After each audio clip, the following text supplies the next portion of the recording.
সূর্য পশ্চিম আকাশে হেলতে শুরু করেছে। তেহরানের ব্যস্ত জনপদে তখন স্বাভাবিক গতি, মানুষ কাজে ব্যস্ত, শিশুরা স্কুলে ফিরছে, রাস্তায় গাড়ির চাপ। হঠাৎ এক প্রলয়ঙ্কারী গর্জন, আকাশ থেকে আগুনের ফুলকি নেমে এলো। ভূমিকম্পের মতো কেঁপে উঠল তেহরানের উত্তর পশ্চিমের মাটি। লক্ষ্য ছিল নির্দিষ্ট, কোনো সাধারণ ঘাঁটি নয়, কোনো সামরিক স্থাপনা নয়। লক্ষ্য ছিল তেহরানের গর্ব, ইরানের অভিমান, মধ্যপ্রাচ্যের উচ্চতম স্থাপত্য শৈলীর নিদর্শন B1 সেতু। এই সেতুটি ছিল তেহরান থেকে কারাজ পর্যন্ত সংযোগের স্বপ্ন, তিল তিল করে গড়ে ওঠা এক স্থাপত্য। মুহূর্তের মধ্যে তা ধ্বংসস্তূপে পরিণত হলো। তাসের ঘরের মতো ভেঙে পড়ল ইরানের গর্ব। আলবোর্জ প্রদেশের ডেপুটি গভর্নর কুদরতুল্লাহ সাইফ নিশ্চিত করেছেন, এই হামলায় এখন পর্যন্ত 8 জন নিহত এবং 95 জন আহত। নিহতদের মধ্যে ছিলেন সাধারণ শ্রমিক, পথচারী, এমনকি একজন স্কুল শিক্ষক। তারা কেউই যোদ্ধা ছিলেন না, তারা ছিলেন নিরীহ মানুষ, স্বপ্ন দেখতেন। সেই স্বপ্ন চূর্ণ করে দিয়েছে মার্কিন ইসরায়েলি জোটের ক্ষেপণাস্ত্র। সামাজিক মাধ্যমে ছড়িয়ে পড়া ভিডিওতে দেখা যাচ্ছে ধূসর ধোঁয়ায় ঢেকে গেছে দিগন্ত, ধ্বংসস্তূপের নিচ থেকে উঠছে আর্তনাদ। উদ্ধারকর্মীরা হাত দিয়ে ইট সরাচ্ছেন, চিৎকার, এখানে কেউ আছে, দ্রুত আসুন। কিন্তু সেই চিৎকার থামানোর সময় দেয়নি পরবর্তী ঘটনা, কারণ এই হামলার রেশ কাটতে না কাটতেই আগুনে ঘি ঢাললেন আমেরিকার প্রেসিডেন্ট নিজেই। হামলার কয়েক ঘন্টার মধ্যেই নিজের সামাজিক মাধ্যম ট্রুথ সোশ্যালে পোস্ট করলেন ডোনাল্ড ট্রাম্প। পোস্টে ছিল ধ্বংসপ্রাপ্ত B1 সেতুর ভিডিও। ট্রাম্প লিখলেন, ইরানের সবচেয়ে বড় সেতু এখন ধুলোয় মিশে গেছে, যা আর কখনো ব্যবহার করা যাবে না। যদি সময় থাকতে আলোচনায় না আসা হয়, তবে ইরানের মানচিত্রে অবশিষ্ট আর কিছুই থাকবে না। এটি কোনো সাধারণ হুঁশিয়ারি ছিল না। ট্রাম্প স্মরণ করিয়ে দিলেন তার সেই পুরনো হুমকি, ইরানকে পাথর যুগে পাঠিয়ে দেবে। B1 সেতু ধ্বংস ছিল সেই হুমকির প্রথম মহড়া। সেতু ধ্বংস এটি শুধু একটি স্থাপনা হারানোর ঘটনা নয়, এটি ইরানের জনগণের মনে ভীতির বীজ বপনের অপচেষ্টা। কিন্তু ট্রাম্প যা ভেবেছিলেন তা কি হলো? ইরানিরা কি ভীত হয়েছে, নাকি তাদের ক্ষোভ আরও উগরে দিয়েছে? উত্তর মিলল কয়েক ঘন্টার মধ্যেই। ইরানের আধা সরকারি সংবাদ সংস্থা ফার্স নিউজ এক চাঞ্চল্যকর প্রতিবেদন প্রকাশ করল। নাম দেওয়া হলো তেহরানের হিট লিস্ট। প্রতিশোধের নেশায় মত্ত ইরান এবার টার্গেট করছে উপসাগরীয় অঞ্চলের 8টি গুরুত্বপূর্ণ সেতু।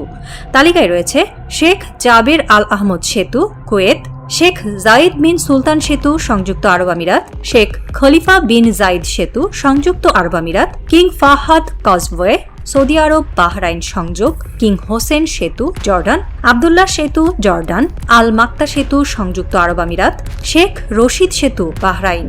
তালিকা প্রকাশের সঙ্গে সঙ্গেই ইরানি বিপ্লবী গার্ডের একজন জ্যেষ্ঠ কর্মকর্তা বলেন, যারা মার্কিন সামরিক বাহিনীকে মদত দিচ্ছে তাদের কাউকেই রেহাই দেওয়া হবে না। একটি সেতুর বিনিময়ে 8টি সেতু। আমরা প্রতিটি ক্ষেপণাস্ত্রের ওপর লক্ষ্যবস্তুর নাম লিখে দিচ্ছি। এই ঘোষণার উপর উপসাগরীয় দেশগুলোতে আতঙ্ক ছড়িয়ে পড়ে। কুয়েত থেকে দুবাই, মানামা থেকে রিয়াদ, সব জায়গায় সেতুগুলোর নিরাপত্তা জোরদার করা হচ্ছে। কিন্তু প্রশ্ন হলো, ইরানের ব্যালিস্টিক মিসাইলের সামনে কোনো নিরাপত্তা ব্যবস্থা টিকবে? বিশেষ করে যখন হাইপারসনিক মিসাইল ফাত্তাহ 2 ইতিমধ্যেই আয়রন ডোম ভেদ করতে সক্ষম হয়েছে।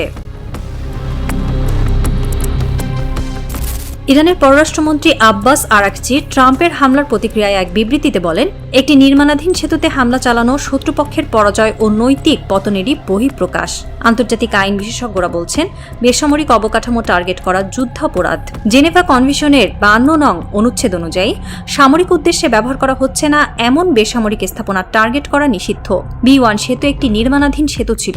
সেখানে কোনো সামরিক ঘাঁটি ছিল না, কোনো অস্ত্রাগার ছিল না, ছিল শুধু শ্রমিক আর পথচারী। তবুও ট্রাম্প নিজের হাতে সেই ধ্বংসের ভিডিও পোস্ট করে যেন বিশ্বকে চ্যালেঞ্জ ছুড়ে দিয়েছেন, আমি যা করেছি তাতে কিছু হয়েছে? ইসলামী বিশ্বে ক্ষোভের আগুন জ্বলে উঠেছে।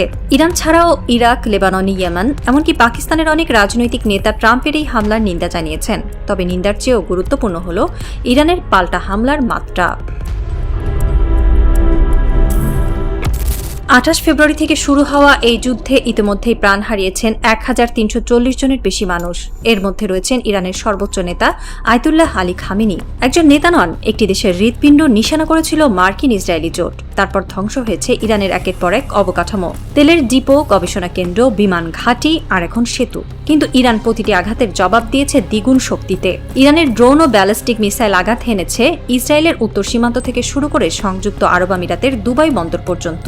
যুক্তরাষ্ট্র ও ইসরায়েল দাবি করছে তারা যুদ্ধ জিতছে, কিন্তু জয়ের সংজ্ঞা যেন পাল্টে যাচ্ছে। কারণ জয় হলো যখন শত্রু নত হয়। ইরান তো নত হচ্ছে না, বরং প্রতিটি আঘাতে আরও শক্ত হচ্ছে।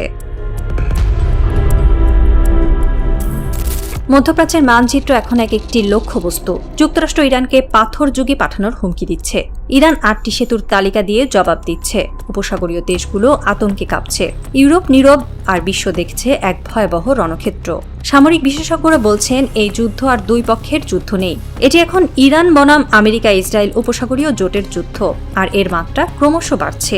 প্রশ্ন হলো, এই যুদ্ধের শেষ কোথায়? থামাবে কে? জাতিসংঘ তো ইতিমধ্যেই ব্যর্থ। নিরাপত্তা পরিষদ, সেখানে ভেটো ক্ষমতার খেলায় আটকে আছে সব প্রস্তাব। ইউরোপীয় ইউনিয়ন, তারা মধ্যস্থতা করতে চাইলেও ইরান ও যুক্তরাষ্ট্র কেউ তাদের গ্রহণ করছে না। এই যুদ্ধের গতি যেন থামার নাম নিচ্ছে না। B1 সেতুর ধ্বংস হয়তো ছিল প্রথম অধ্যায়ের শেষ পর্ব। ইরানের হিট লিস্ট হতে পারে দ্বিতীয় অধ্যায়ের শুরু। তেহরানে বিপ্লবী গার্ডের কমান্ডাররা শেষ মুহূর্তের প্রস্তুতি নিচ্ছেন। তালিকার 8টি সেতুর স্যাটেলাইট স্থানাঙ্ক ইতিমধ্যেই মিসাইল প্রোগ্রামে আপলোড করা হয়েছে। অপেক্ষা শুধু একটি নির্দেশের। ওয়াশিংটনে ট্রাম্প তার ট্রুথ সোশ্যাল অ্যাকাউন্টে আরেকটি পোস্ট দিয়েছেন। তিনি লিখেছেন, ইরানের সঙ্গে কোনো আলোচনা হবে না। তারা যদি আবার হামলা করে তাহলে দেখবে পাথর যুগের চেয়েও খারাপ অবস্থা কি হয়। দুবাইতে শেখ জাবের সেতুর উভয় পাশে সেনা মোতায়েন করা হয়েছে। যান চলাচল সীমিত করে দেওয়া হয়েছে। বিমানবন্দরে সতর্কতা জারি। আর মোজতবা খামেনি, তিনি এখনও অজ্ঞাত লোকেশন থেকে সব দেখছেন। তার টেবিলে রয়েছে তালিকার 8টি সেতুর ছবি। পাশে রয়েছে ফাতাহ 2 হাইপারসনিক মিসাইলের লঞ্চ কি।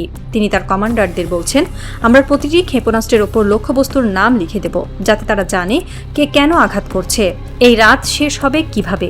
আগামী 24 ঘন্টার মধ্যে কি ইরানের কোনো মিসাইল আঘাত হানবে কুয়েতের শেখ জাবের সেতুতে, নাকি দুবাইয়ের আল মাক্তার সেতু ধ্বংস হবে, নাকি সৌদি আরব বাহরাইনের সংযোগকারী কিং ফাহাদ কজওয়ে জ্বলে উঠবে? কেউ জানে না। তবে সবাই জানে এই অপেক্ষার প্রহর শেষ হতে আর বেশি দেরি নেই। B1 সেতুর ধ্বংসস্তূপ থেকে এখনো ধোঁয়া উঠছে, আর সেই ধোঁয়ার ঘ্রাণ নিয়ে মোজতবা খামেনি দাঁড়িয়ে আছেন জানালার পাশে। তিনি আজ রাতে কাঁদবেন না, তিনি আজ রাতে হাসবেন, কারণ তিনি জানেন ইরান যে শুধু জবাব দেবে তাই না, ইরান দ্বিগুণ জবাব দেবে।